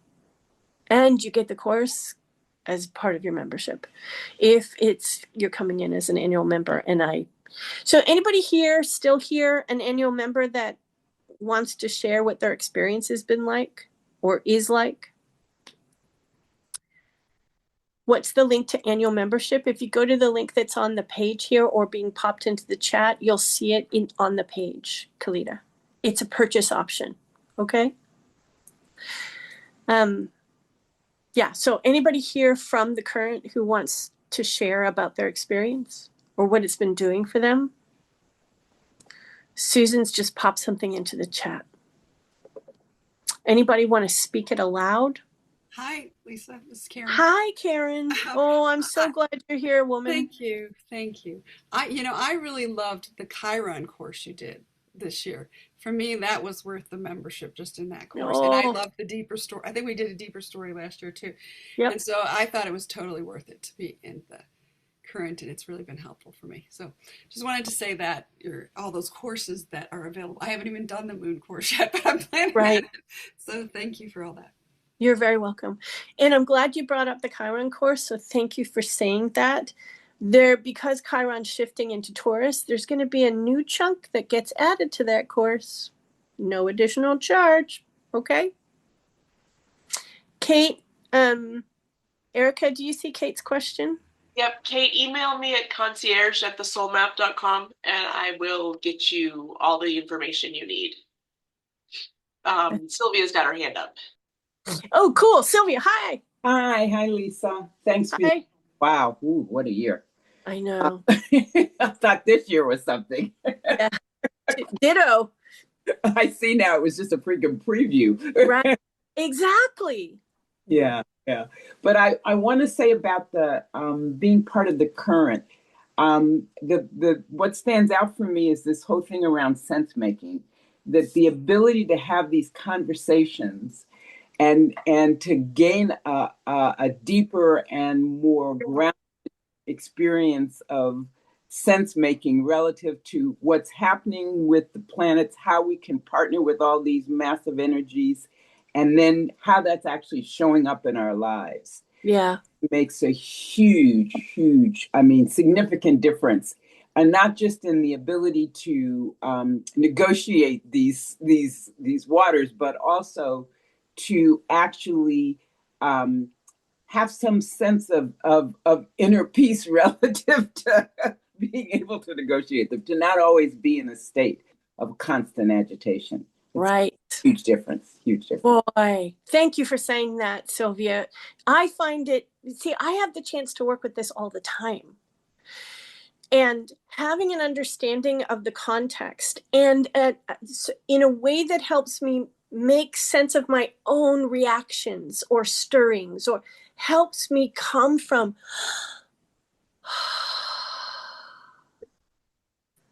and that then helps me tune into how I'm supposed to proceed and what way. So I really appreciate your articulating that, Sylvia. Thank you so much. Oh, you're welcome. And thank you, because it is inordinately helpful. It really is. It makes a huge difference. And we need all the stability we can get. Ditto, woman. Oh my God. Yes. When we talk about islands of coherence, like the need for, and I know that's metaphorical, but the need for places where we can gather with people who are genuinely and devotedly working the edge in their life, in their work, and in the world, it matters. Because, think about what's happened in the last 12 months. How jostly, white watery, of all the adjectives, what that's felt like. And how easy it is to get knocked out of our own center of gravity and have a hard time finding it to go back.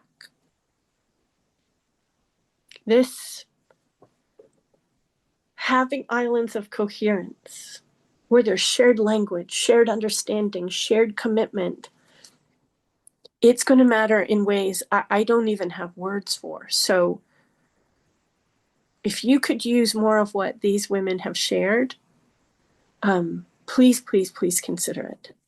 This is so less, it's felt like an assault, says Melissa. Yep. Yeah. I get that. And the vibe of all that Aries energy that means that pushback is, and that quote unquote assault, it's going to get bigger. And oh God. okay. Well, the propensity piece is significant. Think about those who hold power and dominance and lean into the old story of conflict and war and don't want to let go of the domination they are experiencing or have been experiencing or are starting to experience the way they're starting to experience it. Okay, so when I say we need these places, we need these communities, I'm really not kidding. Okay. I was going to add too, if you want. Oh, thank you. Yes, please do, Maggie. Well, I agree with everything that's been said. And so when I have the soul map, I love it. And the current, even when we're not in a course, the courses are fantastic and take things more in a deeper way without, like you're so supported with Lisa and the group. And it takes the work I've already done and helps me kind of like keep transforming and working with it. It's like this very alive process. And then even when there isn't a course, just your live with Lisa's on Fridays and the other, the podcast. The podcast. Yeah. It really grounds me through the month. So it keeps me, because I get so distracted. So I look forward to those. And I love the live with Lisa because also that's where we're talking to each other and we're in conversation and listening to someone else. I learned something and I know from what people have said, it's mutual. And I've worked really hard for the last number of years on my own work but since Trump's coming back, I could have been like, I can't fall asleep every night. And that just, this helps me on top of the work I'm doing and done, helps me not to have that. It's very, very rare. And that's with the assault every single day. Yeah. It's very, very rare anymore that I cannot fall asleep, that I can find a place within myself to feel safe. And then also, as Sylvia said, it gives a place of like safety, but also of like, okay, I have a sense of what may be coming or to pay attention to. Right. So, And help you. Yeah. Yeah. So it's really helpful for me. And if you're at all like me, and even if you're not, where it's easy to kind of listen to each month's soul map, but then you may forget to tap back into it. It really keeps me in, relating and actively involved with all that Lisa's offering, which is so much. So thank you, Lisa. You're welcome. So thank you. You're welcome. Thank you, Maggie. Thank you. Well, thank you. Susan has her hand up as well. Oh, cool. 1 second. Yes, ma'am. Hi, Lisa. Hi, Susan. I just really wanted to speak on this too. I know I put a little something in the chat, but I keep going back to as within, so without, and so as above, so below. Yep. And so I'm generally a very grounded person. So it really helps me to learn more about what's going on out there, to Yes. bring it back down in. Yep. And as someone who works in the transformation space with my clients, it really helps me to help them when they get into that, that space of, oh, this is just me. This is just what I'm going through. There's something wrong with me. Why am I like this? That Yep.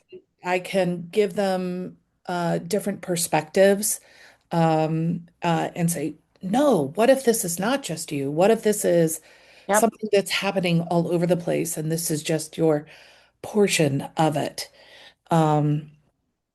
and having this is the first year that I have been in the current. And it's probably, I would say I've done a lot of things in the last year and a lot of things really in the last 10. And it's the thing that I feel like I got my money's worth and more out of it. I Thank can't say that about everything that I've spent my money on. Well, that But is music to my ears, Susan. You have yeah, no idea. yeah. And doing the motion map with you was invaluable.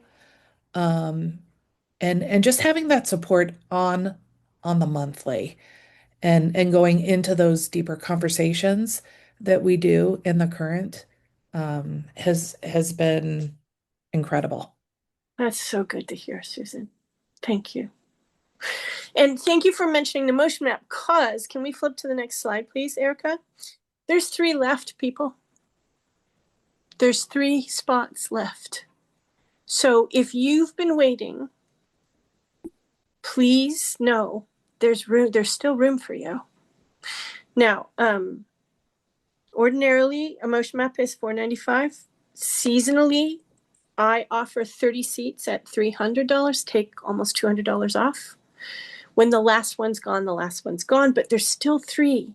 And if you've been waiting for an opportunity, now might be yours. Make sure you use the code capital MM 2026 2026 to make sure you get your seasonal rebate. Because if you don't add that in, there won't be a rebate and we won't make changes. Okay, it's a thing. Okay, so 3 slots left. The last one or the offer itself is gone by 5 o'clock Pacific time on Friday, December 19th, or whenever the last one's spoken for. So if they all go tomorrow, we're done. But I wanted to make sure y'all knew there was still 3 opportunities, and I'm going to hold them open for you.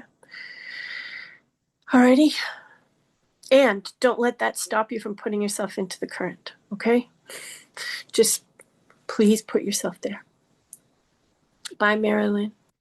So any questions or shares? Like, I'm just looking at the time, folks. We're 1 minute to 3 o'clock. I do have a cue. Yes. I'll just jump out. Yes, Kalita. Hi. Hey, hello.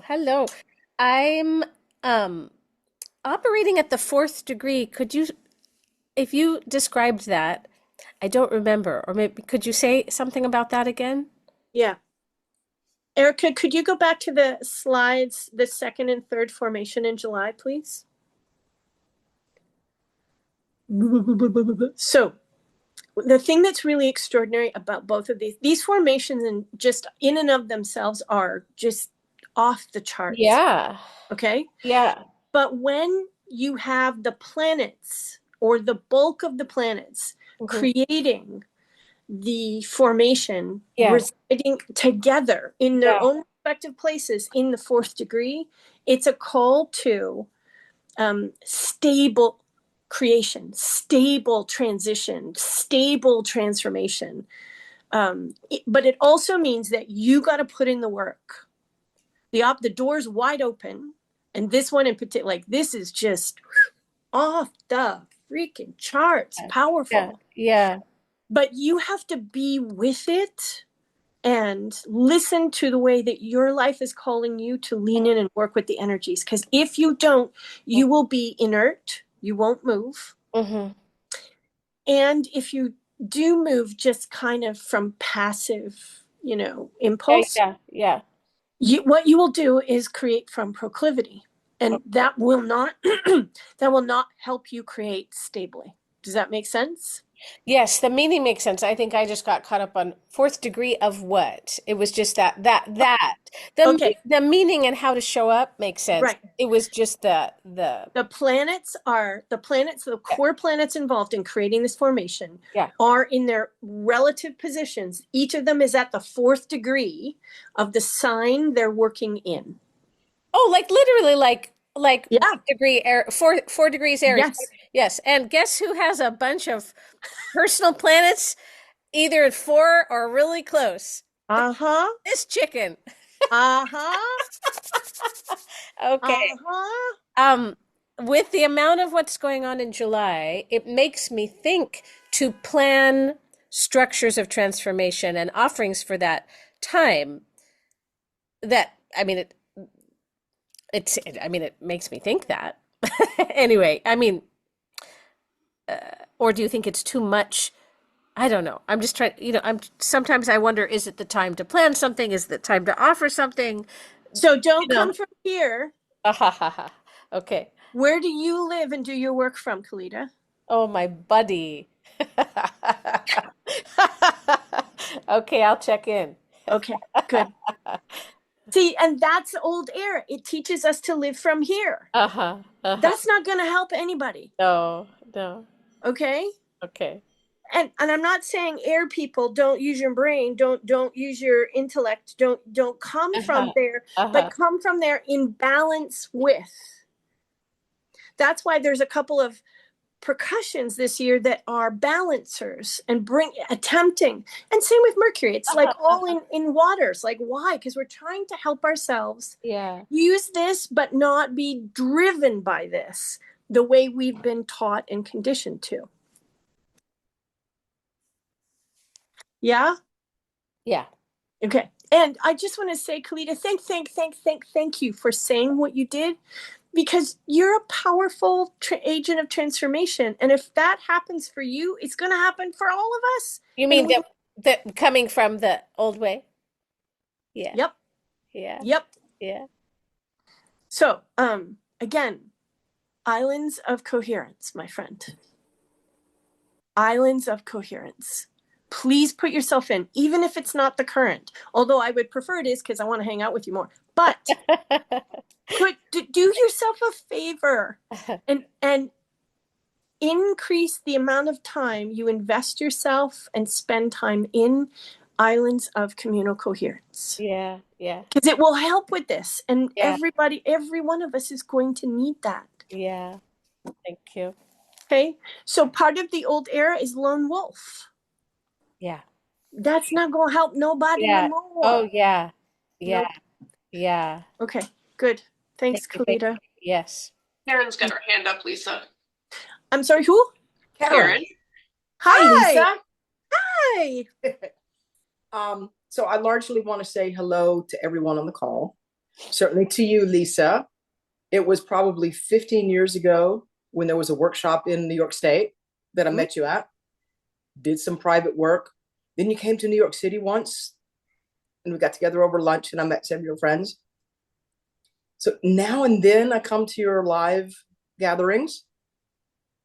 And two things. One is for the astrology part, I feel like I'm in an advanced class and I didn't take the prerequisite. I largely have no idea what you're talking about. Okay. Something in both your energy, because when I met you before, and when you say something like leaning into what I'm drawn to do, that many phrases like that resonate a lot for me. And something deep inside said, come to this one this month. So I don't know where I'm going with that. And other than when Canadian geese honk and come over my farm in Texas, I think of you. We haven't been in contact, but I know. I may just reach out to you. I don't know what to do with that, but I wanted to say I'm here. And the reason I don't say anything or I haven't joined your whatever is that I don't know what you're talking about, except some part of me keeps bringing me here. So I know. So, please do reach out. Okay. I would love to hear from you. And, because you're not the only one who says that. Like the whole astrology just kind of has their brain go fritz. Well, what we want to listen to and listen more deeply to is what pulls us, even though we don't understand it. So I just want to say thank you for saying it that way, because that's what the days ahead are going to be like. That's what for all of us across the board, certainty in many respects goes out the freaking window. Yep. And the current and these lives are designed to support you in listening to what pulls you. and to some degree what pushes you. Okay. Yes. Okay. So I'm not trying to help you become astrology savvy. Okay. I am trying to help you to tune into where you are activated and spoken to by what's moving, so you can listen to your own body. Make sense? Yeah, Okay. it kind of does. Yeah. Good. Yeah. And two things. Sylvia, hello. You and I are connected on Facebook. So I just want to say hello to Sylvia. And the other is 15 years ago when we were working, and you would say, breathe that in. Yep. I do. With so many people, I use that when they're missing it. So thank you. You're welcome. Yeah. So it's good to see you again, Karen. All right. Thanks. The only other thing I would say is pay attention to the Canadian goose, because I have a suspicion that's a symbol or a metaphor for you. Huh. Okay. Okay. Just consider the possibility. Hang out with it as a vibe. Okay. I will. They've come back. It has gotten a little, for the year, but yeah. Okay. I'll ponder that. Thanks. Oh, okay. Yeah. All right. Thanks. Sylvia just said hi to you in the chat. Yeah, I see it. Yeah. Hi, Sylvia. Hey, Lisa, this is Melissa, who can't figure out how to raise her hand Hi, Melissa. in this thing. And Karen, I wanted to say, I know a lot about astrology and I'm completely lost. I mean, I have never sat through one of these and been as confused as I am at the moment. But that's okay, because it's a huge pattern piece, and I don't expect to know anything right now, because at best we're going to plant seeds and frequency at best, because this is 9,000 years. So we're influencing the very nudging edge of it. Right.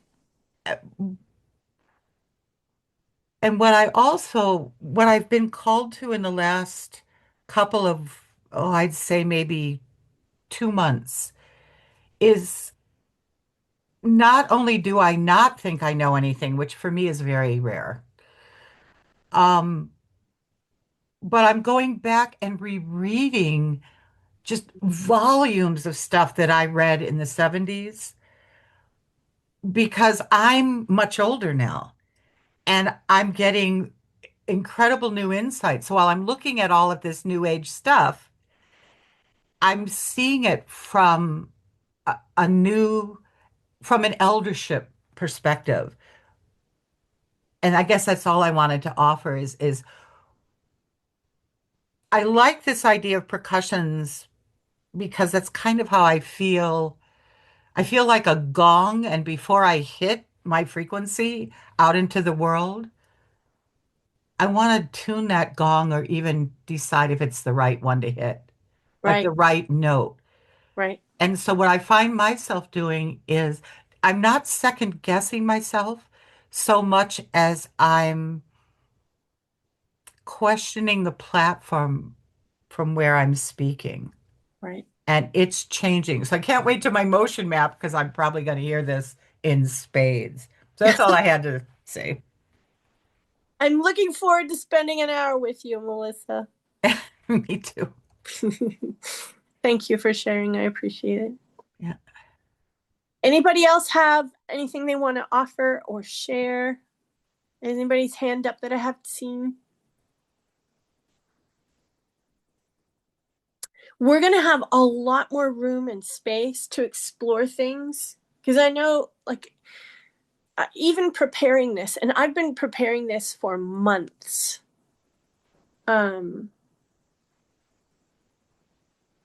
It can feel really overwhelming, because there's such a volume, and the magnitude of it and the interactivity of it, it's a lot.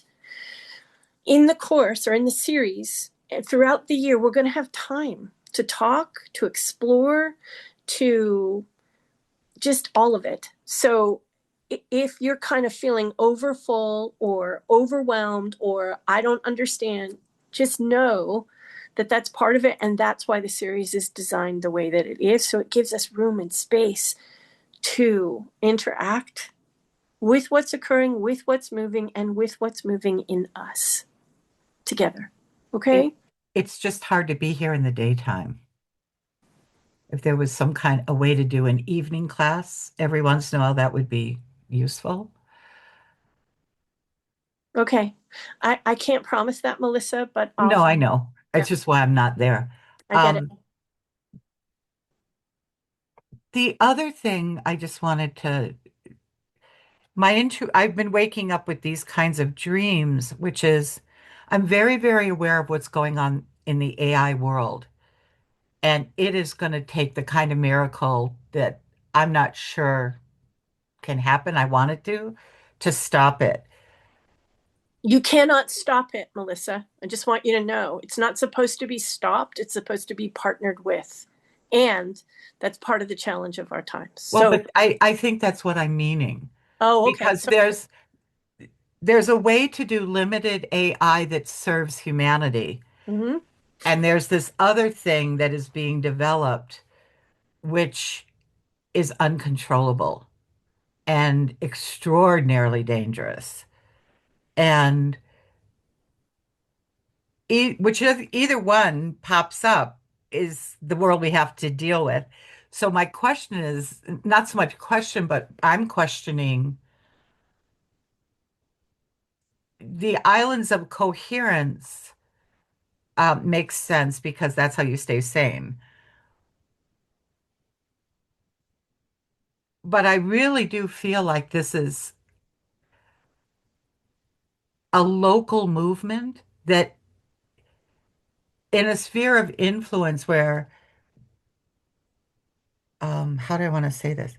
I can affect a local area. Mhm. My ability to affect an international area, I'm not sure how that's going to work in AI. I don't know yet. So I'm Okay. just, So remember we talked about Gemini and it's both and? mhm. You might want to hang out with that, meditate on that, because the working locally can have international effect beyond your own reckoning or expectations. That's what I want to offer you to hang out with. And that's the power of Gemini. Okay. Mhm. Okay. And Uranus working in Gemini. Remember, lightning strikes, complete disruptions, curveballs you cannot predict or control. And that means It, control mechanisms get disrupted. yeah. But Okay. Uranus is the focus of my T square. To me, it's like you just get graceful falling. You learn how to, what But is that? that's Arlo Guthrie okay.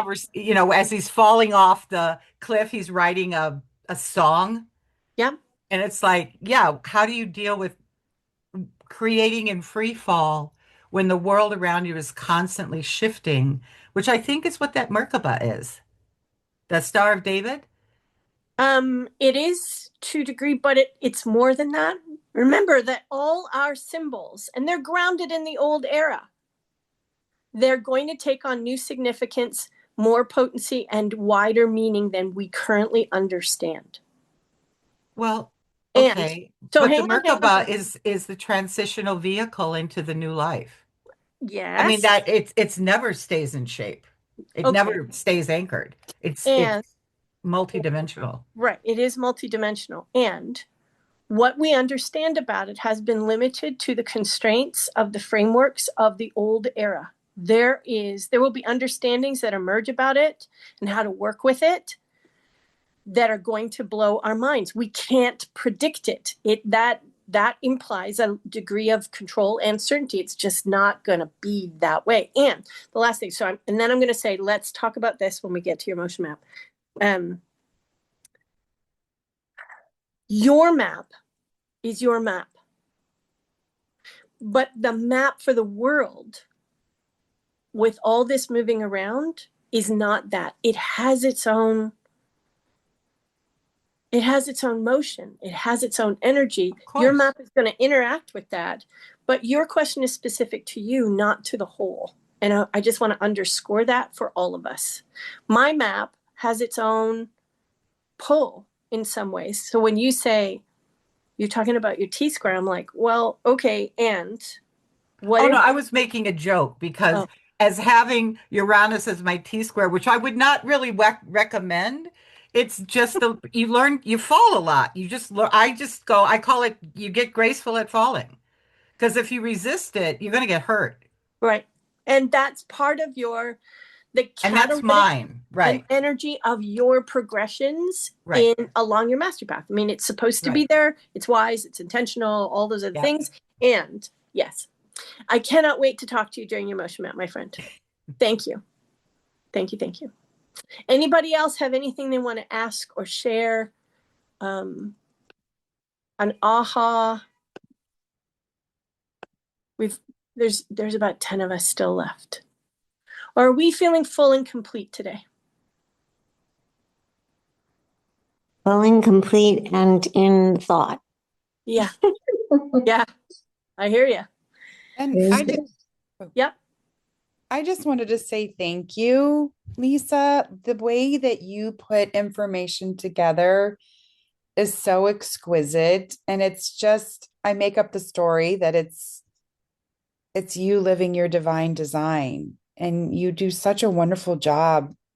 That sounds trite, even saying it that way. Wonderful job being of service with the incredible insights that you have and the way you organize the information, and you still bring your playful, fun energy to it. It's wonderful to witness what being of service looks like. It is part of my map, so you know. And if there's something about the way I occupy service that tickles you, please know that's you recognizing you. Okay? And thank you, Adele. Music to my ears, truly. I appreciate it. Okay, friends. The course, please put yourself in. Consider becoming a current member so you get the course and all the other goodies there, plus the community throughout the year at the same price. Okay? Thank you for being here. Thank you for caring and investing yourself and practicing and picking yourself up when you fall down and bump your knees or all the other things. I appreciate you more than I have words to say. And I'm never going to be able to find those words. I appreciate you. You are what reminds me of the light. And right back at you. Oh, thank you. I know hundreds of astrologers. I only listen to one. Wow. That's high praise, Melissa. Thank you. So love to all of you. Survive the holidays and enjoy them. A blessed final part of the year of 2025 and a sweet start to 2026, friends. Thank you. Thank you. Thank you so much, Lisa. So much, Lisa. And thank you, Erica. Yes, thank you, Erica. Thank you, Erica. Bye. Bye. Thank you.